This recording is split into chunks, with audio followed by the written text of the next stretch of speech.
So today is the 29th of July, and I'm just doing a little COVID-19 update as we rapidly approach August and where we're at. And if you would have asked me back in March when this all started, if I thought this is where we'd be, no, I thought we'd be in better shape. We're not. So here's just kind of the update.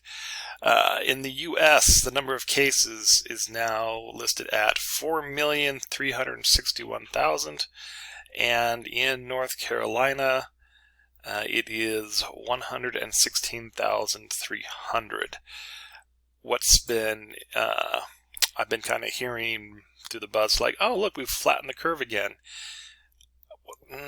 Yeah, sort of. No, I mean, when we kind of sort of flatten the curve, if you look back in like May, well, like really from about April 13th to about June 13th, they were averaging just like 22,000 cases a day. So in that time frame, it was pretty average. That's about what they were averaging. If you look at going from July 16th until really today, it's kind of been flattened again. The difference being is that the average is now 65,000 cases a day. So, I mean, that's significant. I mean, it's not really shooting up like it did, but it's not really dropping. But they're like, oh, look how good we're doing. Well, yeah, but we're still 22,000 versus 66,000. I mean, that's 3 times as many. Anyway, that's in the U.S. As far as North Carolina goes, it's kind of flattened out again. Again, if you go back to the same time frame, North Carolina's been more of a steady just incline. It never really did flatten out too much. It's been flatter since about the middle of July until now. It's been averaging about 1,900 cases a day. So what does this mean? Well, a couple of things. As far as the world goes, so for my main job, they've announced that the classes will either be online or they will be hybrid classes, meaning that the way that I understand it right now is that if it's a hybrid class, the class normally used to meet face-to-face, where you'd have 25 students in the classroom. The hybrid is a version of that where you would like have half the students come in on one particular day. You can keep them socially distanced, and the rest of them will be able to observe the class via Zoom. Okay, this technology we have, or whatever. And then let's say that would be on a Monday, and then on Wednesday you'd flip it. So those who didn't attend class in person on Monday would attend on Wednesday, and those attended on Monday would watch via Zoom. And then on Friday, everyone would watch via Zoom. The idea is, especially for the incoming freshmen, that face-to-face interaction, even with the social distancing, is just to help them connect with the professor, get them up to speed with college. It's really designed to help the students. That's the approach. That's my understanding. Exactly how we're going to do this is still being worked out, the technology and stuff, but there'll be some growing pains, but that's the plan as far as going on. For my other 2 jobs, so for the graduate level school, that's just normal. I just teach that as normal online, nothing's really changed majorly there.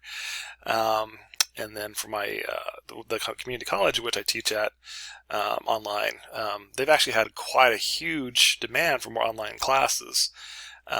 And so they've asked me to teach a couple extra, which is no big deal because it's the same class. I can just, once you build a class, you can just kind of copy it and move it over. The extra time is involved in grading and interacting with each of the students. But I've taught this class enough quite a few times.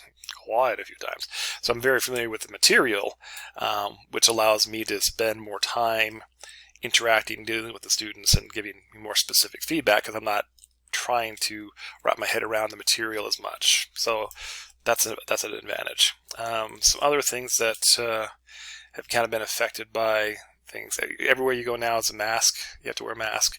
I had to go to the pharmacist the other day, and as I was about to go in, just about everywhere you go now, you have to wear a mask before you can even go in. That's grocery stores, really any public place, you have to wear a mask. And I was thinking about it as I was getting out of my car and putting my mask on to go into the and to the pharmacy, I thought, you know what? A year ago, if you were to see someone put a mask on before they were entering a pharmacy, or even any kind of building, any kind of business, that would be a red flag. It's like, oh my gosh, what are they going to do? They're going to rob the store? Now, if you see someone try to walk into a business and they're not wearing a mask, that's a red flag. So it's a complete, switcheroo. Interesting. This is the thought that I had when I was doing it. I think I mentioned, I don't know if I was, but Major League Baseball is back. There's no fans in the stands, and it's interesting how they're actually doing it for a lot of this. So my favorite team, the Braves, they started playing their season in New York against the Mets, and New York actually had like cardboard cutouts of fans sitting in a lot of the seats, and they pumped in through the speaker system the crowd noises, so like as if there was a crowd there, just because it's weird to play in an empty stadium. But it's not gone 100% perfectly for the opening Major League Baseball. For example, the Braves, two of their players the day before opening day, opening day actually happened on like the 24th of July. They're only playing 60 games. They normally play 162 games. And two of the Braves players, the catchers, both got sick. And they didn't test positive for COVID-19, but they didn't travel. They just on abundance of caution. The strangest thing is, so there's a team called the Miami Marlins, and they had a bunch of players that tested positive for COVID-19 to the point where they actually canceled the next game they were supposed to play, which was, I believe, against Baltimore. And it was really weird because, anyway, long story short is that, so Miami played, I think it was Philadelphia. In Philadelphia, so Miami gets all sick, and so they kind of quarantine Miami, but they also kind of quarantine Philadelphia. Well, that series ended, and then I think it was Baltimore was supposed to play Miami, and Philadelphia was supposed to play New York. Well, they didn't want the Phillies or the Marlins to play because they were sick, so they decided to have Baltimore and New York play each other. They weren't supposed to play each other at that point in time, but they're like, well, we got two teams that can't play because of COVID, so we'll have these other two teams play. Very bizarre, very bizarre. But it's just one of these things. Like every day, it's like, and they also announced today that the North Carolina State Fair, which is normally October, I think it is. Yeah, October. It's usually a big deal, and it's held in Raleigh, which isn't too far from here. Big deal. It's canceled. They're not doing it this year because of COVID-19. And again, you look back at March about what we thought. Could we have imagined that they would have canceled the state fair because of this? No. Wouldn't have seen that coming. So anyway, there's the update for the 29th of July.